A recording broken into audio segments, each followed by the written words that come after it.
Welcome back, neighbors, to the Future Neighbor podcast. Welcome back. Welcome. This is Daniel. Oh, this is Katie.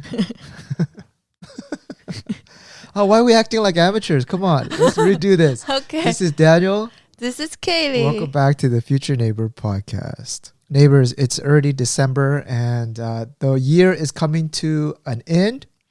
And actually, before we start, this episode is brought to you by Gochujar. What do I want to say about Gochujar right now? Should we talk about the products that we have lined up? Yeah. What are some newest items that you've added to Gochujar? Oh, actually, besides the products, since Christmas is coming up, if you're ordering gifts, try to order now because, shipping to the US or Europe or abroad right now, you're going to start seeing delays because of the holiday rush. So, get the gifts now. Mm-hmm. And we have so many things we're going to talk about. So just go on the website. You'll see just a continuous stream of new products coming up.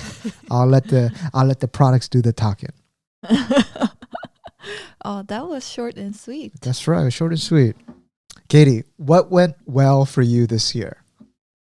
Oh, this is a wrap up for the year? Yeah, what went well for us? What did you like personally, career-wise, anything? And just, we're Asian. We don't give ourselves compliments or reflect on achievements ever. Well, so it's a good time to give us a little mini pat on the back. Yeah. Let's see. Well, the most obvious thing that comes to my mind is we got married this year. Yes. Amidst all these troubles in the pandemic. Yes. Yes. Let's give a high five right now. High five, Katie. And look at Omicron is already on the rise. Oh my God. There's never a good time, never I a good time. realized. Yeah. Yeah. I mean, right after we got wedded. By the way, do you know why it's called Omicron? It's supposed to follow the Greek alphabet. And next was Nu. And then after Nu was supposed to be she. But then Nu sounds like, oh, look, a new variant. So it gets too confusing. Too confusing. Whether it sounds like you're talking about new variant or the variant Nu. And then she is, of course, Xi Jinping. We're going to upset Xi Jinping. And so who, which is funded a lot by Chinese government, it jumped. And now we're talking as Omicron, a transformer. That was really interesting. Right? Yeah. A lot of politics. Yeah, it is. I was really surprised to hear that. Sorry, I cut you off. Go ahead. Yeah, there was never a good time, right? If you reflect back this year, last year, and even next year. So yeah, I'm really relieved. But then somehow it feels like it's been ages since we got married, but it's only been 6 months. Why does it feel like it's been so much longer? Because we've been living together many years before we got married. So marriage is just an extension of what we've been doing so far. Maybe. Yeah. But it feels different. Like getting married and not getting married, I think completely different. Yeah. Highly recommend it. Yeah. Don't listen to too many woke people saying that our society has evolved beyond marriage. Those are traditional things. Don't be silly. Go get married. Oh, okay. I sense some disagreement there, but are we already going to go on a tangent?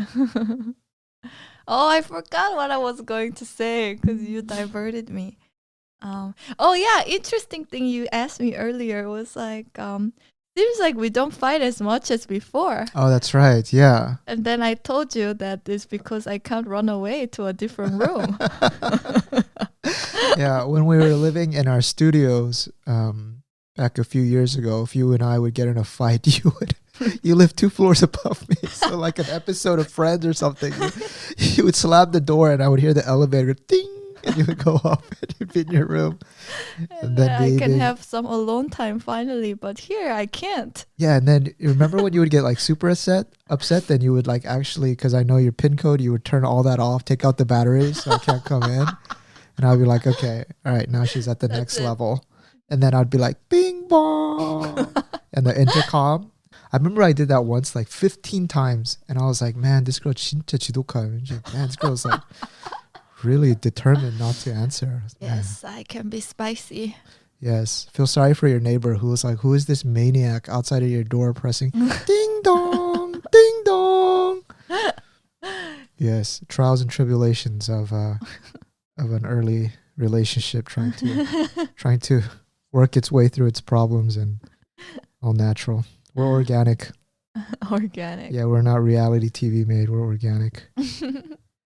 I think if I think about it, I'm really happy that we're healthy. Like this year, I think I dropped a lot of weight in preparation for our wedding. And then after that, I kept that weight off.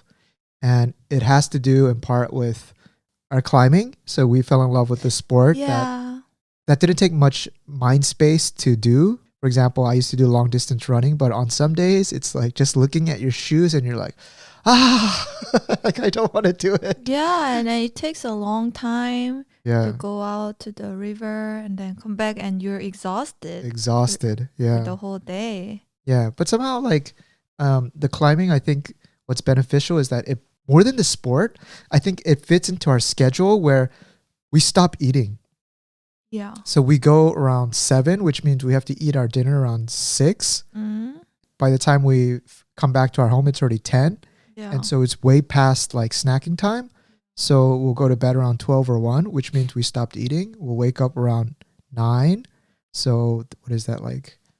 That's quite late. So it's a substitution. Yeah. So we filled all that time, including commute, and we have no thinking to eat. Whereas if we were just sitting at home, we would just be like, oh, I'm kind of hungry. I'll have this like little cake or a piece of bread. And you would just be consuming calories. And I think that's what it is. Because climbing itself, we do a route, we come off when we're waiting, and it's not that, it's not cardio. It's not that intensive. It's not that intensive. And sometimes we don't even sweat. Yeah. So I think that's the key thing. So if you're trying to lose weight next year, of course, everybody's body is different. Everyone's situation is different. So actually one part that I recognize is that we are actually lucky that we have some degree of freedom in our time, right? Yeah. We're not working like 2 days, or we're not working 2 jobs. And I think that if you're in that much of a financial hardship, it's tough. It's actually very tough to think about your body too, because your financial health is, if you don't have money, you're out on the streets. But if you're at some place kind of where we are, instead of trying to find some sort of exercise that necessarily burns off all the calories you're eating, because that never worked for me, just try to do like intermittent fasting where the latest meal you have is like at 6. Go find like maybe some hot yoga, but sign up from like 7 to 9 or 8 to 10 and you're doing something and you just don't feel eating. Yeah. But it worked. But after you come home, like how can you resist not eating? For example, when you're really hungry. So don't do like too 10 intense. PM. Don't do too intense of a workout. No, because when I was training for the marathon, I would just practice run like half a marathon, and I'll come back. I would sit down. I'd go through like a huge pot of pasta, and I actually gained weight. When I finished my marathon and I put myself on a scale, I gained weight because I was gorging after doing these long exercises. You're right. So whatever, it might sound counterintuitive, but instead of don't push too hard. Yeah, don't push too hard because you'll get too hungry. It's very hard to control yourself when you're that hungry. Yeah. And you have the mentality like, man, I just went through a hard workout. I deserve this. Yes, I'm gonna reward myself something. So you do like 3 servings of penne pasta. Yeah, but the climbing has really worked well for us. And in maintaining our physique, and also just having some balance in our life, some time away from the computers too. That's a big one. Yeah. And it's gonna be a problem for everyone. How do you maintain your physical body? Because we're entering the metaverse. We're gonna talk about the metaverse actually. We're already in metaverse. I'm on the Zoom call all the time. I'm on Slack. I'm on Instagram, YouTube, TikTok. Kakao. You actually met your colleagues once this year in person. Oh, right? yeah. Like last week during the Heshik, right? That was your first time where everyone like assembled. And first time probably in a long time too. Yeah. So well, we are. I'm basically in the virtual world. Yeah, I mean, and that's us for millennials. I mean, the next generation. Like there might be some creatures that don't even see the sunlight. Some creatures. We're gonna call them creatures. okay, first of all, we're humans and they're creatures. They don't even go outside their house. They're insane. Okay, we don't even associate. There are them. different We're species. better. Yeah, like our app shows us that we've been outside for at least 15 minutes. That's really good. Like, it's gonna go somewhere like that. But anyway, before we jump into, we're gonna talk about Meta and stuff like that. Let's wrap up on this topic. Yeah. So, What about for you? What has worked for you well this year? I just told you climbing, Katie. I talked about it for. Well, Can you stay tuned? What other things do you have? Okay, guys, this is hilarious. Actually, last night, I think one of the reasons why I married Katie was because she makes me laugh, like genuinely laugh. And it's not because she's trying to be funny. Like, I try to be funny or make like kind of witty remarks, which she likes and she laughs. But Katie says stuff to me that's so left field that like it's what it makes comedians laugh. Like, what did you I don't remember the context. It was right before we were about to go to bed. It'll come back to me. Yes, but I remember I called you something. I called you people watcher or people lover. Or No. You said something to me and then you're like, you people pleaser or something. I was like, what? No, but that wasn't it. It was something else. Anyway, okay, we'll move on. Yeah. Oh, now I remember. Really? Yeah, it was because you asked me something and I said it, and then you took what I said and rephrased the same thing, and you called me an idiot or something. Oh, something about inclusive. Yeah. The word. So Included? the reason I'm saying this is because oftentimes, Katie, you mistake the words that I'm saying as if you're saying it. But in fact, Katie, please, I am my own voice and you're your own voice. And because I'm saying it and you're in agreement doesn't mean it's your thoughts. Okay? So right. so before No, sometimes I get confused. I don't do it deliberately. Oh my God. What? It's a deja vu because yesterday we were talking about metaverses and we were talking about like what if we were talking about like yeah. I was like, hey, if our worlds really turn into a metaverse, do we have to hang out in the metaverse like married people? Oh yeah. That was a fun topic. Yeah, should we kind of entertain it? So Yeah. I was like, hey Katie, like I'm pretty sure the metaverse is gonna come to us and do our like avatars need to like be holding hands and being together in the metaverse? And I said, of course not. Yeah, you're like, of course not, right? Yeah, but then I was like, okay, so you wouldn't mind if I go over to this like virtual bar and then another virtual girl that I don't know buys me a drink, and then you're like, oh, so that's what you want to do, you people pleaser, or something like that. No. No, I said I guess it's fine as long as I don't catch it or we don't tell each other about it. But then you said, yes, but what if you knew I told you and you learned about it? What would you feel? Yeah, but that's such a weird thing because in essence, for you, it's fine as long as we don't know about it. So Yeah. it's okay. I guess, yeah, as long as I don't know about it, I never find out, Yeah. then I'm never in the situation to even think about it, right? So ignorance is bliss for you. So, But we're already like jumping the equation. What I'm asking you is, does me hanging out with some avatars Yeah. in the metaverse, would you feel some sort of way about that? Obviously I you don't do know. because you already jumped to the conclusion that if I don't know about it, yeah. then it's okay. Because then I think I really need to think about it. It's actually quite all right, it's guys. difficult. Seems like I'm gonna have no fun in the metaverse. You're gonna see an avatar called Katie, and then right next to it is a little character trailing behind called Daniel, just like picking up the digital fruit she like drops off. Well, if you really want to have fun, you can just create another anonymous character and go about have as much fun as you want, and just never have it discovered by me. Yeah, I'm too lazy for that. All right. But I think it's really fun. Yeah, it's Yeah, I exciting. look for I don't know. I'm actually very curious what we end up with, Mm. whether we do decide to stay married or not. On the metaverse. Yeah. I think there's going to be some Oprah or whoever the TV anchor is, like bringing those episodes, like, yeah, we've been living like an amazing physical marriage, but on the metaverse he's something else. He has a clan of women and he just does these awful things, and the guy's gonna be like, yeah, but it's imaginary. Can't I just release in the imaginary? I mean, it's not like it's physical. But the woman's gonna be like, yeah, but the things you do on there, it's just unimaginable. Can't you totally see that? Yeah. But there was actually a Netflix show about it, the Black Mirror. Oh yeah. And remember, we saw that was exactly a very similar scenario where the guy actually cheated, quote, on his wife in the metaverse. He actually somehow met eyes with another guy, so somehow his sexual preference changed in the metaverse. So if, let's say your avatars like have, okay, let's say like there's a space where avatars can like just pixely like get intimate, right?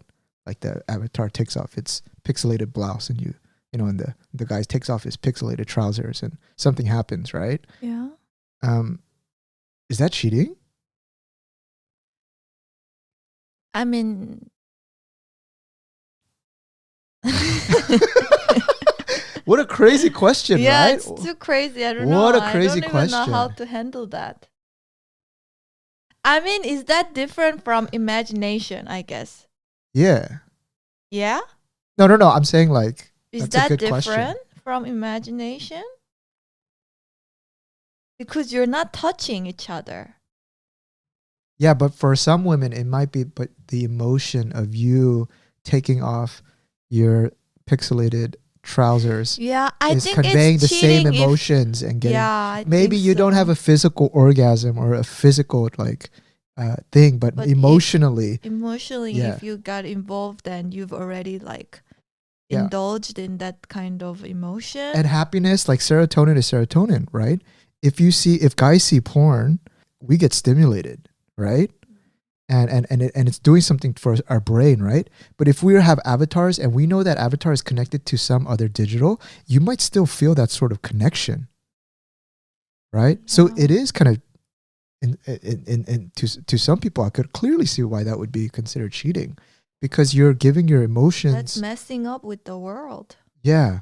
Yeah. And then because you see how easy it is to get this sort of sense of connection, and you have so much friction with your wife over real things like finances. Yeah, so no need just to wanna- get married. Why marry? You can just find all the women in the metaverse.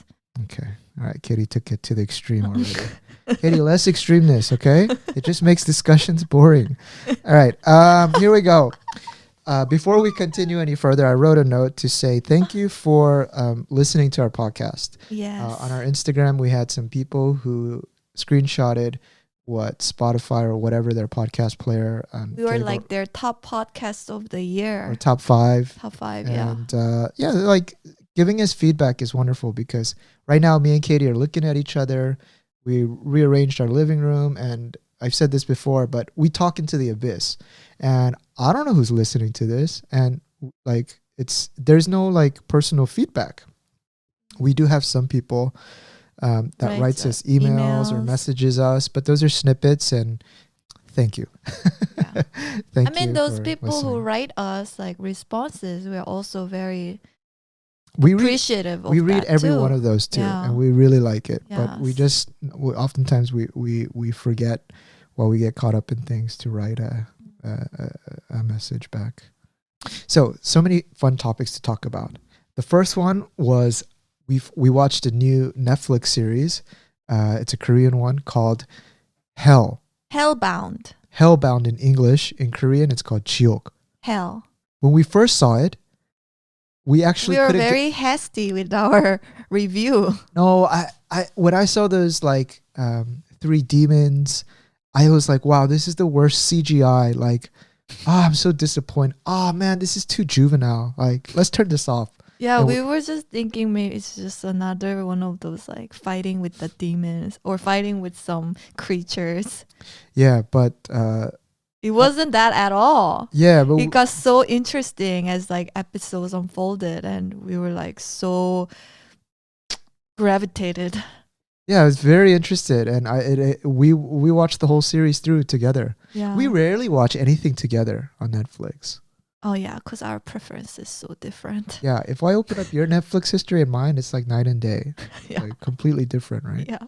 But this one we watched, and surprisingly, what were your thoughts without giving away too many spoilers? Like, what did you think? I thought it was really interesting, and it made me think about so many things, and a lot of the things they touched on in the movie or the series, I could really like see the resemblance in our society. Like what parts? Like the cult. Oh, like religious cults Yeah. in Korea, definitely. Yeah, and how when one idea dominates in the society, like it's so hard to say the others otherwise, and then you are basically silenced or you are disadvantaged. You know, like basically the how powerful collective thinking is, right? In Korea. Yeah. Like there's propensity for individual thinking it's not that common, and if it is, it gets killed by the Korean netizens who just start doing groupthink. And actually, it's not even a Korea thing. Like I don't think it's now like even in the States or in many Western countries, like people have forgotten what nuance means. So, but yeah, and everything everyone is polarizing to radical, either to the left or A to or the right. B. It's either A or B. If you're somewhere in between an A or B, both sides will come after you. You know, but the Korean dramas are getting like super violent, huh? That's what the part I don't like. But Korean a little bit too gory. Yeah, a if we little look bit at too graphic. Yeah. No, I always wonder why could they not have delivered the same storyline, same message, but keep it less graphic? Because sex, violence sells. Actually, that part I just said because I remember we talking about that, but that part doesn't bother me. Like for me, Yeah, it doesn't bother you, but it bothers me a lot. Especially the killing scenes seem to be a little bit too much. Too realistic. I'm just happy that I see the quality of Korean cinemas and dramas now raising to the quality where it can capture the global attention. Like that's why it excites me. Whether it's about, whether it's some sort of contest game where people kill people or not, like just the storyline is so good. Yeah, and the way that they develop the characters, the acting in this Hell, it was great. Very good. I love the acting. Yeah, like it was great. It was so focused, so real. Who was the lawyer? What was her name? She's 김현주. 김현주. 민혜진 변호사. Yeah, but her real name is 김현주. Yeah. She's been in the acting industry for a really long time, so I thought she was great, and then also Yuan in the beginning. I think he just became one with the character. But I didn't like it that the lawyer all of a sudden, like in the later episodes, she's all of a sudden become like a Jason Bourne and is like taking down all these guys. Like that one pissed me off. Like why? Like that's so unreasonable. Like that doesn't bother me. It does me. Like I mean, why didn't she use those? Anyway. Yeah. Why can't she be? I mean, I don't want to do a spoiler, but she has her reasons to be suddenly very, very active and like athletic. Because even if you train for 10 years, there's no way that a woman is going to take down 6 200-pound guys. Like, literally. You don't know if you're filled with revenge and anger. Anything can be possible. Okay, I think I know where you stand on that. So there's no reason guys, that's a marriage lesson right there. Like, when your wife or significant other is on that level and she's that's truth. I can't fix that truth for her. So that's it right there. We just have different points of view. But how about the general subject about hell? I'm interested in your personal view, because this movie was a commentary on how religious groups use the concept of religion to control society. Yeah. Right? But make their own like laws about it. Right. They make their own They're interpretation, above the law, basically. and they become the arbitrators of truth and the judge of society. And do you believe in hell, Katie? Not really. Can you explain why? No, because I'm not a religious person at all. That's why the idea of hell sounds very distant to me. I don't really believe in the heaven or hell, that concept. So you when you die, there's no one's gonna judge you for your judgments in life, and you're not gonna face some sort of judging of how you lived your life. I don't think so. I think that's very fictional. I see. What about you?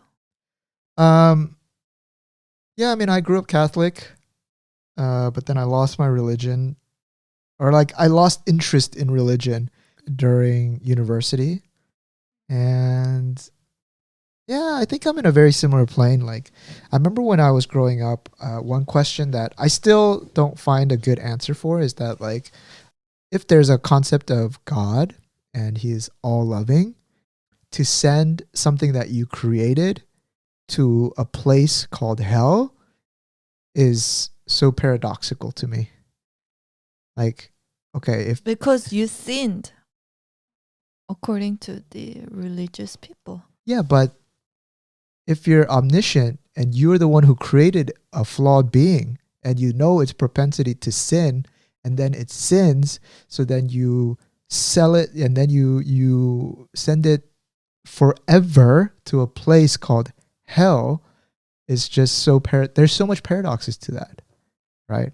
It's like if I had a kid who I knew inclined to violence, and then They did some I sent him violent to stuff. and then I sent him to school and he got into fights with kids, and to punish him, I sent him away to Forever. a jail for 100 years. I mean, does that seem like that seems like a very a juvenile God? That seems like an emotional God. That seems like a God that doesn't seem like love to me. That doesn't seem logical, and doesn't seem like it's omniscient to me. So that, yeah, I think I think we're done once we're done here. Yeah. I wish there was something else after death, but I honestly don't think there's anything. Yeah. Well, do you believe in spirits and supernatural and Yeah, I mean, I like the word energy, but what does that even mean? well, I I like mean, I like like, many words too, Katie. in words, it looks great. Like, yeah, I can live forever, stay around as energy, but I can't really get my head around what that means. Hmm. You know? Yeah, I mean, yeah. What's funny to me is that, like, actually my best friend became a Catholic priest, Mm. and I saw his journey in his faith, and there's a place in society for religion, and religion does help many people. It's a net positive, in my opinion. Yeah. But I guess it's not for everybody. It's not for me. But you never know. Like, maybe later on in your life, seek God again and then become very religious. So Yeah. changes. Yeah, I acknowledge that. Yeah, Like, and I'm open to it. Actually, yeah. I'm open to. Yeah, I open to it. Like, my family is traditionally Buddhist, but I actually went to church a few times, along with my friends, and also I did go to a Catholic school. So, and then so I was like for 6 years going to the mass, and yeah, participating in those Catholic services. So, and I saw a lot of good sides to it. So yeah, I mean, I don't know how things will unfold for us in the future, but like, yeah, if we kind of take the path of Catholic life later on, like, Mm. I have no problems with that. Yeah, I mean, if I see like for my dad as well, he was Buddhist, and then he went to the States, and then he was like, whoa, like all the Koreans, they're like in some sort of church. Yeah. And so my dad tried to join a church, but he saw like all the politics that were involved in the church. And he was like, screw that. And then we went to a Catholic church, and he was like, oh, it's more organized and less politics. So that's why I became Catholic, because my dad wanted to find some community, and I think some place where he could speak some Korean so for me, I think like institutional religion, it offers community to minorities and to the oppressed and to people who society like turns away from. A sense of community where everyone is supposed to be open to come and try to rebuild each other. Yeah, try to rebuild. So so it should be there, but I think definitely in Korea it's turning less and less religious. People are turning it's a less business. and less Yeah, religious. it's a business here. I don't really know. Actually, we do have one mutual friend who goes to church now. That person. Yeah, but other than most of my friends are. But you know, I look at my dad, and I think it's kind of interesting because when we would go to church, I think that's where he would go to go get some sleep. Don't say that. Oh yeah, no, like half the dads in masters are asleep. And I'll be like, Dad, wake up. He's like, I'm meditating right now. Every time. That's the best excuse. Oh, my dad just like, no, trust me. I used to meditate a lot when I was young, and this is a form of meditation. After a few years of trying to stay awake through mass, he stopped going unless I was back home, and he would want us to just do something family, so we would go to church on Sundays until that stopped. And then after I left, I think my dad found a lot of solace in the Bible, though. He doesn't really care for like what someone is trying to teach him about what's right or wrong, but he just finds the Bible, and he told me whether it's religious or not, he said he finds a lot of solace, or solace not the right, he just finds a lot of comfort in the words.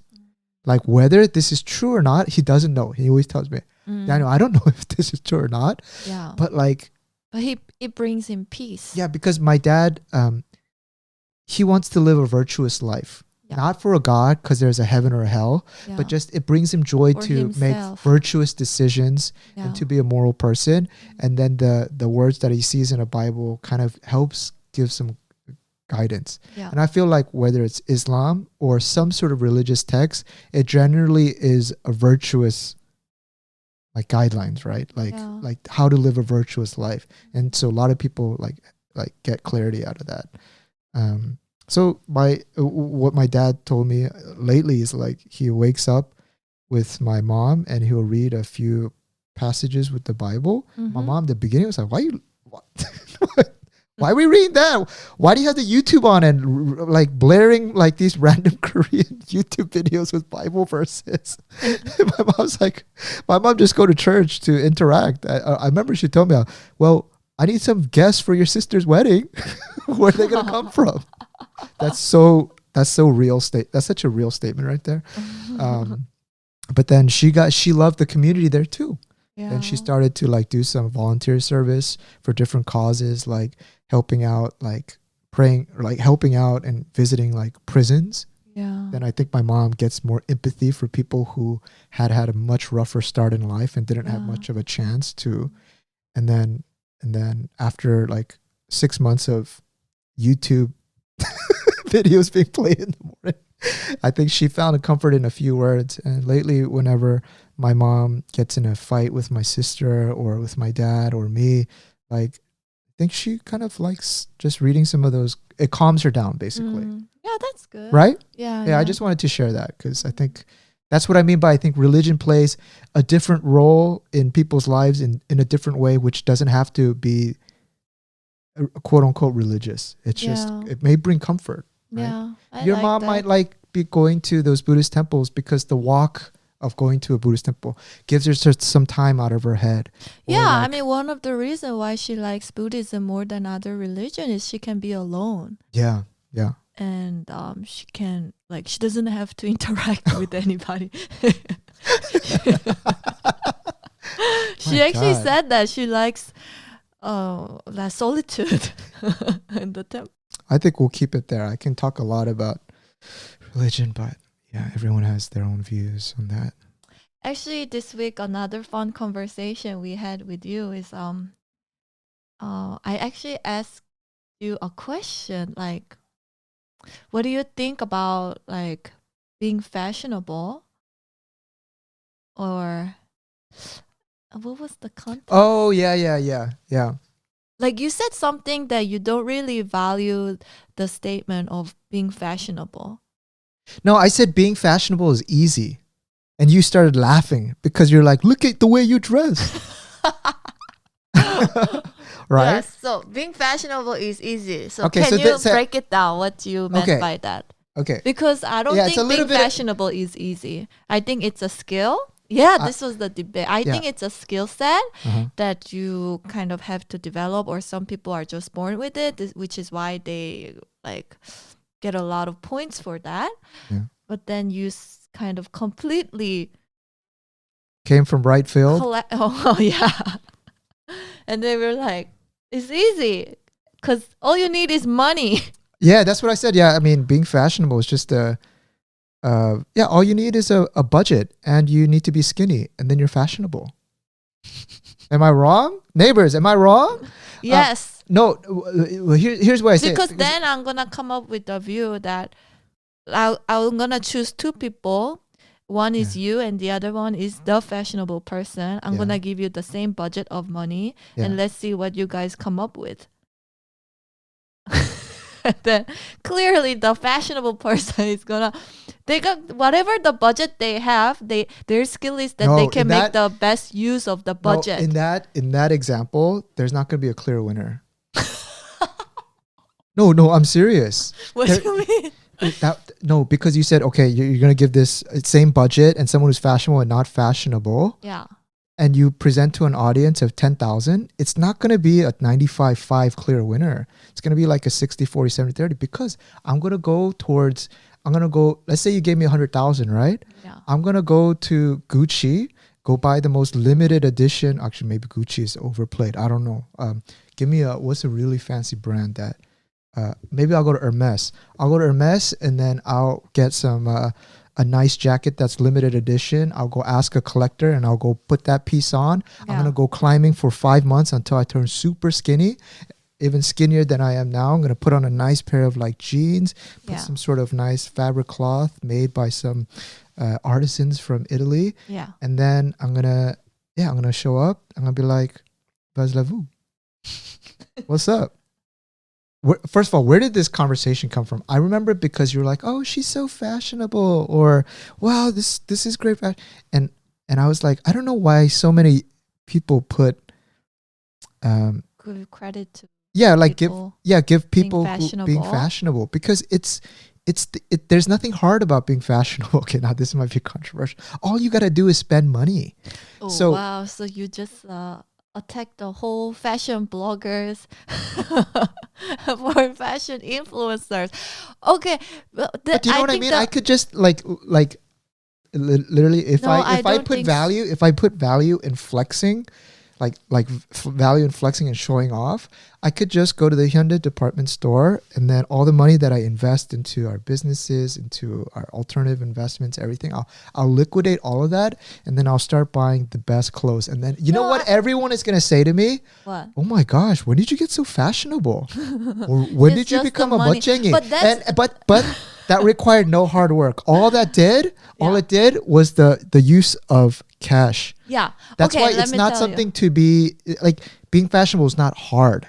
Oh, it's not a hard skill. Okay, let me tell. Yeah. So that's one way of being fashionable. Okay. Just like chinking your money, right? Splashing your money. That's just one way. The another way of being fashionable is that you're fashionable because even with the limited amount of clothes, limited budget that you have that talent to combine different pieces together and in a way that normal people wouldn't really think. And then you put it together and you make the whole balance and you make it look good. You look That's good that- to poor people. You'll look good to college students. But you go to the Met Gala and you came up with some like $100 budget from Ross, and then you compare to me who just spent $100,000 on an outfit. You think like obviously people are gonna say, "Wow, that person's more fashionable," right? No, but then why do you think people give credits to like people like those celebrities when they come up with come on somewhere when there are paparazzi shots of them, and then they're wearing this coat, but everybody would think that this is like a very expensive coat, but it turns out it's maybe from Uniqlo or maybe from somewhere that's like more affordable brand, and then they're like, oh, she's so fashionable still, even with that low cost clothes, she can make it look like it's so expensive and look so good. So yeah, so now I think we're like mixing stuff, and I understand there's value in curation. Someone who doesn't have money and who's able to put together a fancy look is more talented than the person who has a big wallet. I 100% agree. But the term fashionable is, the whole reason I said this to you is I can turn fashionable in a week if I just spend money. Yeah, I see some truth to your statement. But the reason I don't do that is because my value in what I value is not in flexing to other people through my appearance. Yeah. But if it was, I would be very fashionable because I would just keep spending money. Be easy. It's easy to be fashionable. Look, I bought that. That's actually true. I bought that top from New Balance, and it was like $250 or around 200. Yeah. And I was like, man, I don't know. That's really expensive to me. Yeah. I have not put a purchase like that. Yeah. It was a big purchase for us. I just don't. You're going to keep it for life. You're not going to take off the tag. No, I'm just kidding. Yeah. And it's a very simple thing, right? But I just decided to buy it. And what did you say? You're like, wow, you look very fashionable today. And was it because... It's because I just bought something expensive. But it's expensive and therefore it looks good and it looks very legit and it looks a quality piece. It looks good because also, and also why I want to buy more clothes now is because I'm getting skinnier and the clothes that I buy looks better on me. That's the second point is all you have to be is skinny and all the clothes look right and it looks good. You don't have to be skinny. Like, have you seen some of those like really fat celebrities that are like they're way too old to be like trying to dress like a celebrity, wear fashionable clothes? It just doesn't look good. I'm just being honest. Like, don't you see like those bloggers who have just been blogging, but they just don't look good in photos?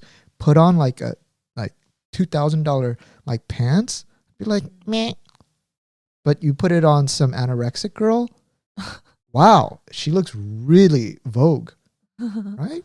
Yeah. But that's also our perception. Yeah. Anyway, this is not an important point, but Okay, next, give me 1 month. I'm going to call myself Fashion Month, and I'm going to just be really fashionable for that month by buying clothes, just tons of it, and really expensive ones. I see some truth to your statement, but I also feel like there's another side of being fashionable. That's why they always do, like when I watch these YouTubers, they always do like my vintage hauls or clothes haul, HAUL, how you say that? But you know what though? Actually, one of my friends is a fashion designer, right? The one you know, and he used to design for fashion houses in Italy. When I see him, I see he's fashionable, but I don't know what he's wearing. But the reason I say he's fashionable, an alternative definition is he looks different. Yeah, if you just His clothes are different. If you just wear strange things, strange, but you can be comfortable in it, you're fashionable. Yeah, there's some truth. I think so. Right? Like you're not wearing what other people. Sometimes, yeah, they're wearing something that's so like unusual. That time in the country, he was wearing something like a robe. He looked like a Roman senator, right? Am I right? And he had like, but when I looked at it, because we know that he's in fashion and industry and he's like designer and he's doing well, kind of puts a filter on our eye, yeah, and that then could be true. That could be think, true. Oh, that's fashionable.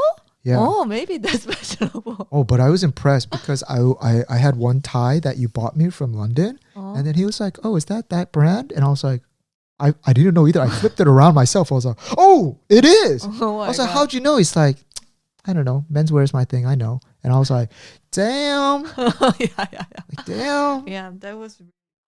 Yeah. So I'm excited for the metaverse, because now the NFTs that you buy that are like fashion related, I think in the future, not too long future from now, you can turn on your phone with like an AR filter, and then you can, when you're about to take a picture of me, you'll see my NFT clothes pop up on me, the one I Yeah. spent $100,000 on, and you're gonna be like, oh my god, he's so And your Gucci shoes. he's so fashionable. Oh my god, it's one of a kind. It's an NFT.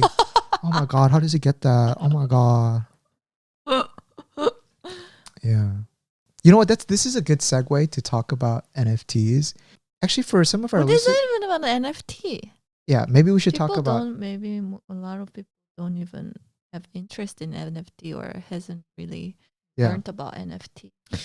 So basically, with cryptocurrency, my mind is trying to like, what No. layer, like Oh, no. what degree I'm should I gonna start say- with? Like, who am I talking? Am I I'm talking to a gonna little say- kid or? NFT is a non-fungible token. NFT is basically you can identify a unique piece of something digital.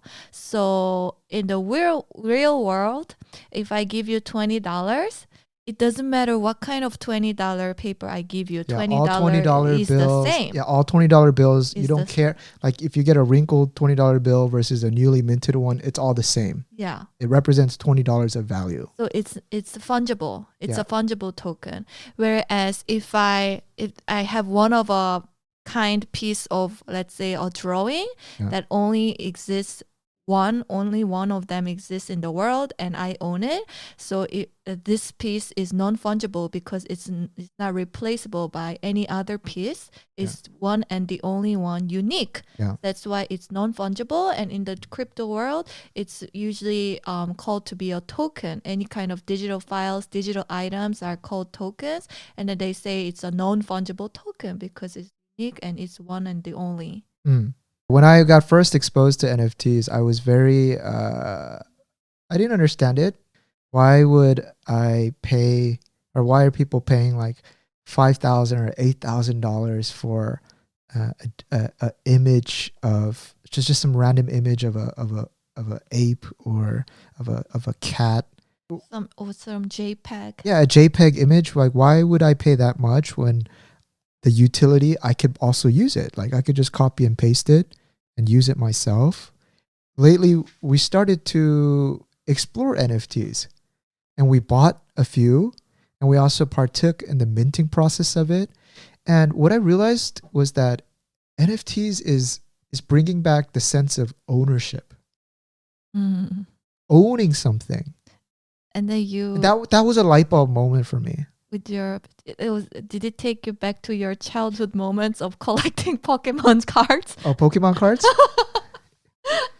Yeah. You compared that to that experience. I thought that was hilarious. You said you had a lot of fun collecting Pokemon cards. Yeah, my mom. When you were young. Yeah, my mom would drop me off at the library. We had an episode about being a latchkey kid, and so when I was in, I want to say elementary school, I would round up all the kids, and actually, when I was collecting those Pokemon cards, one time I was at the mall and I bought like a booster pack, and there was a Charizard holographic in there. And that was like the rarest thing. Like that's like you know, when we're doing Everybody like the wants NFTs, that. there's like those legendary ones that cost like $50,000. Yeah. I opened one of those and it was there, and I was like so happy. I thought I'd won the lottery. And then this grown-up man, I still remember him, he's like, "Hey kid, you found a Charizard. Let me buy that off of you for $200 in cash now." And I think the booster pack was like $10 or $12, Wow. which was 10x my money. And I told him, "No, sir, this is a Charizard."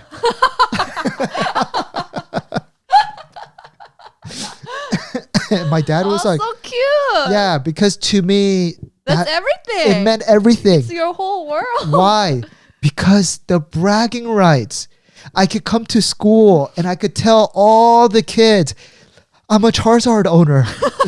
like I would be visibly shaking. Like, I found it. I found him. This is mine. But that excitement of owning something rare Yeah. and you being the owner of it, Yeah. And like you were saying, NFTs are non-fungible tokens, so there's not more than one. You can't exchange it That's for the different only tokens. one. That's the only one, and you own it. And there's this sense of joy in that. Like everything in life comes down to, I don't want to use the word flexing, but showing and signaling to other people that you're of value. This is like the most intrinsic value in human behavior. Yeah. Why do people buy a Porsche? Why do people buy a Tesla? Why do people upgrade their apartment? Yeah. Why do people try to tell everyone that they're eating vegetables for the rest of their lives? Why do they say, why call themselves vegan? Why do people buy expensive clothes? Exactly. You're signaling to the people around you and in society that, certain values that you believe in, disciplines that you want to follow. Flexing. In the old days, we say keeping up with the Joneses, or you just want to flex. It's one of the most like innate things. You want to show that you're better than someone, right? And so I partook in the NFT process of one kind of token. I'm not going to show my own coins or anything, so I'm not going to say which one it was, but it was so much fun. It brought me back to that Pokemon moment. So for this one collection, I looked at it and I was so amazed by the quality of it. And I was like, Katie, I'm going to... Like 3D and... It was amazing quality. And so I told Katie, I'm going to try minting, which basically is you're going to be one of the first owner. Yeah, and they sell it very cheap to the first owners, but you have to get like qualified to buy that. I didn't make it to the qualification list, but then they have a sale to the general public, and they do it at a certain time, and I got the time, but it was 3 a.m. Korea time. I hate it. They always do it at 3 a.m. Korean time. We Asian people can't go to bed. Because the people who are releasing it is based in like the US or in Western countries. And so, oh my gosh, guys, so much drama. Should I just explain? That's fun. Okay, so originally they were doing a Dutch auction. And I didn't know what a Dutch auction. See, if you learn these areas, you get to learn so much like new stuff. But Dutch auction is a style of auction where they start the price high. And then every set interval, like every 30 minutes, the price comes down. So initially, let's say I'm trying to sell off 100 teddy bears. I'll sell off high.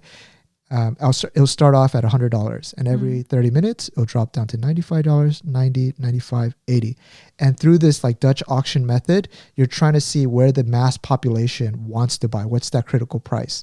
So if you buy early, you know for sure you bought one, but you're buying high. Yeah. If you wait, you can get at a cheaper price, but you risk not being able to get one because at certain price, everyone will buy it. Yeah, you'll get locked out. Will snipe it. Right. That specific NFT was going through a Dutch auction process, but it stopped midway due to some technical error.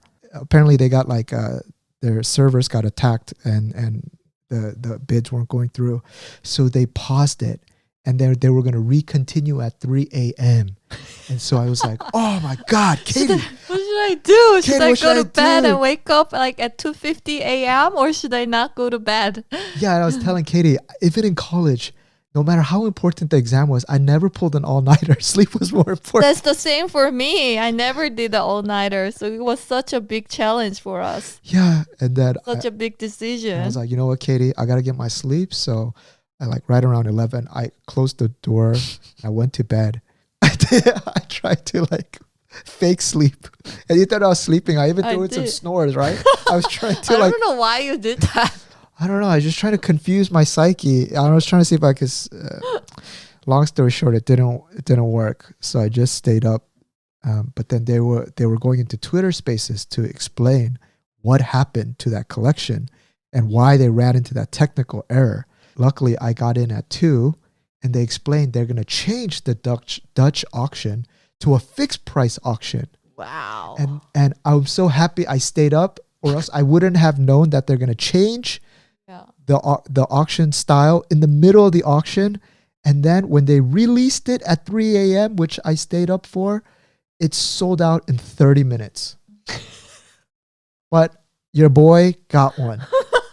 Oh my gosh. And the reason I'm telling you all this brought me back to that Charizard moment, that Pokemon moment. That it brought me back to like elementary moment. And I was like, Katie, I got it. But it was so expensive, and it was ridiculous amount of money for some stupid JPEG image, right? But Yeah, considering it's JPEG and considering that everybody can see it. yeah, yeah. In the old world. But now I understand why, because it's yeah, you get the sense of ownership out of it. I own this, I can use it, and I think that's the feeling that everyone really loves about these NFTs. Yeah, you get to resell it. Remember, I used to hustle. Oh my God, I hustled so many kids. Like, I'm a trader at heart, I think, because there used to be a lot of other latchhole kids, yeah, or latchhole kids. Oh, it sounds so bad. Latchkey kids, and yeah, I'd be like, hey, you know that holographic you have? You know that's going down in price. Like, nobody wants that. And I'd be like, I'd grab all of these like common cards, and I'd be like, hey, listen, I'm gonna do you a favor. I'm gonna give you 12 of these for that one. And they'd be like, come on, I'm gonna throw in this chocolate bar too. And he would say no. But then every day I saw him at the library, I'll corner him. And I'd be like, come on, I'm gonna throw in another one. And you know, those ambivalent kids. And then I got them, and I got their cards. And so like there's OpenSea where you can like retrade the ones that you have, right? yeah. And so it's bringing that sort of that joy. I think you're gonna be great at it. No, but the thing with NFTs though is just it. At that time, my pool was small. I was like hustling 3 kids, but this one we had the whole world, and so the pie, the price is too big. We're talking like tens of thousands of dollars for. Yeah. So it's too big, hundreds of thousands for these rares, and so it's really hard to trade up. Yeah. But I remember that night, like I think you came to bed around 4 a.m. or something, and I was like all asleep. But then I remembered you coming into bed. So I was like, what happened? Did you make it? Did you get it? And then you were like, yeah. And then you explained me the whole story. So I remember listening, and then I went back to bed. And then the next morning, and then I was like, oh, so you got it. Congratulations. And then you were like, no, I didn't get it. Yeah, I was messing with you. And I got so confused because I was like, I swear 2-3 hours ago you came to bed and you told me that you got it and it was good. But then now you're telling me, I'm like, am I hallucinating? I was so confused. Yeah, and I was like, no, I'm messing with you. Because I accidentally woke you up when you were sleeping. And I told you instinctively asked me. You're like, I did. So Daniel, did you get it?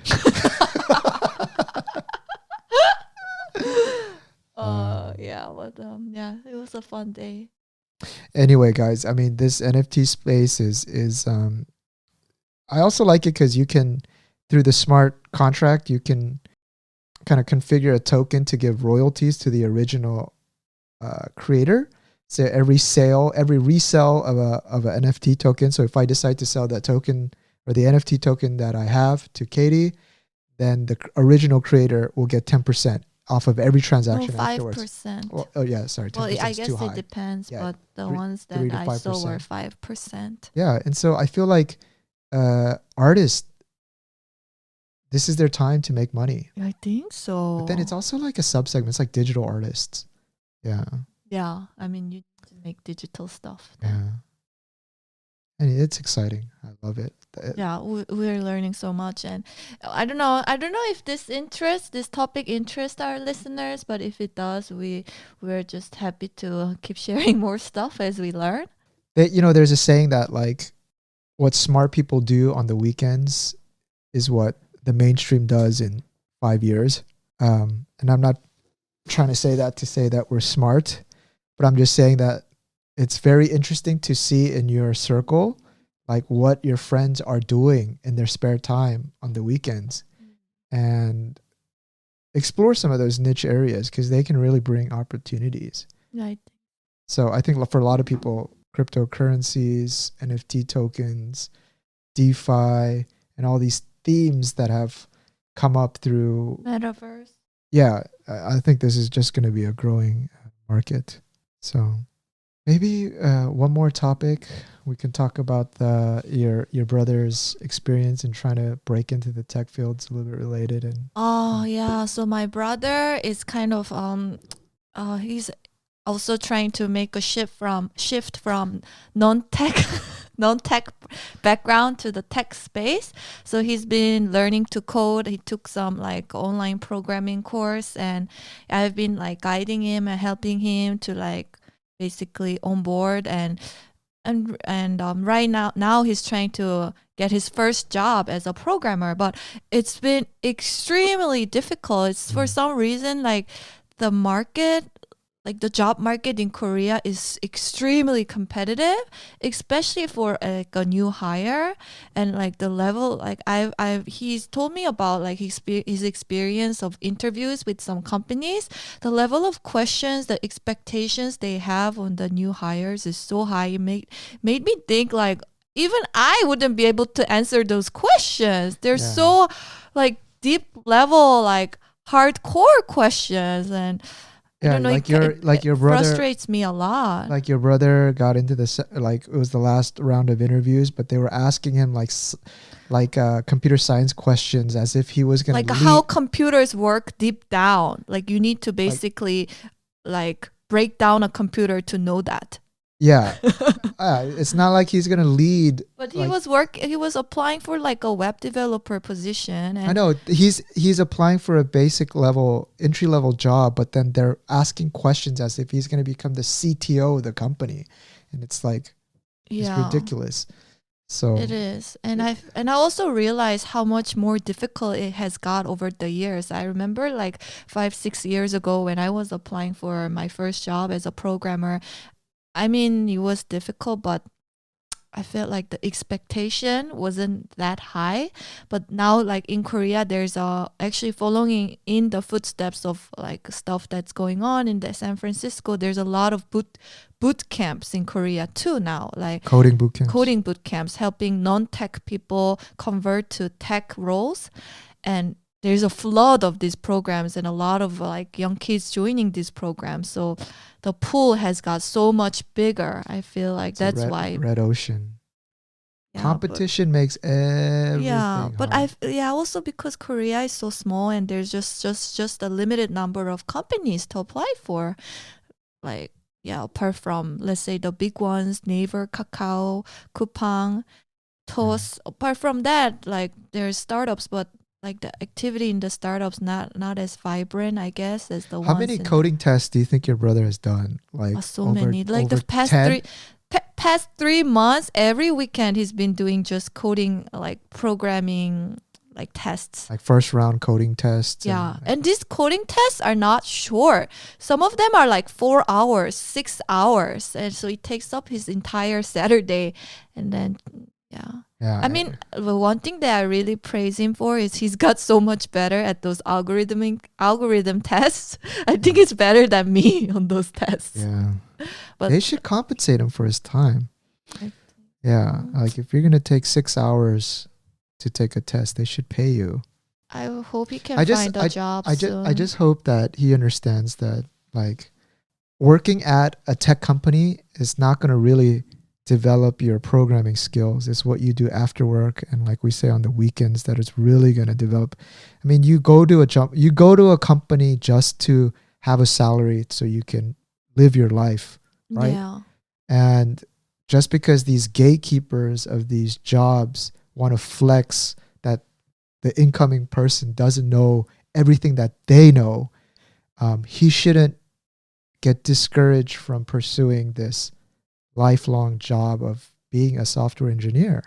That's my fear, is that if you're learning to do something in an ultra competitive pool of people, you can really distract away from the art of the thing you're learning from, like nobody cared. Like, anyway, I'll stop at that, but nobody cares. I agree. Like I mean, I know that it really doesn't matter, but I think for someone who has no real experience of like working for a tech company, I think it's good that he actually starts from somewhere. Yeah. I completely agree. Like things that you can learn from an organization when you're first starting, it's very valuable, and you learn how to do both soft and hard skills. You learn quite a lot, but then since it's so extremely hard to get your first break. I hope that duration doesn't last for too long, because I've been in the position of not being able to break in, and it just does a detriment towards your confidence and your overall just quality, because you feel Like miserable. You feel like, self-esteem. yeah, your self-esteem goes like through the shitter because nobody wants you and you feel worthless. But Yeah, I it's really hilarious hate that because feeling. trying to work for this company, and once you get into the company, you realize you ain't doing shit anyway. Yeah, that's so true. It's like you're applying to be a janitor, yet they're asking you if you can fix the rockets on Tesla. Yeah. I'm like, bitch, I'm just trying to be the janitor. You know what I mean? Like, Yeah, but not a janitor. yeah, I know. Sorry, it's wrong analogy, but yeah, if you join any of these companies in Korea, these established ones, it's not like you're going to be doing anything exciting. You can just be doing maintenance code on these servers. I mean, that's what I do. I do maintenance. My job, day-to job, is mainly maintenance stuff. Yeah, but they interview you as if you're going to make the next big thing. Yeah. Like the next Facebook or something. Yeah, that's the irony in that. Yeah. Anyway. Yeah, just a little bit of frustration there.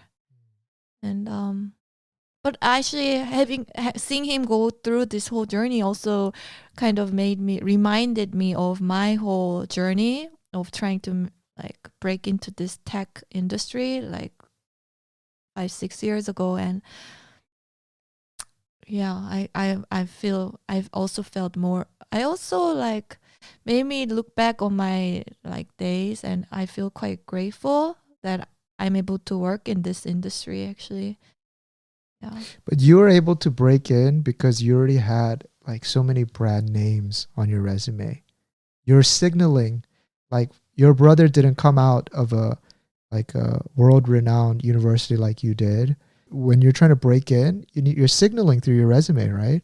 Yeah. And giving through the benefit of doubt. So like there's also another point to this, which is that like if you work hard in your life, all of that shows to some degree on your resume.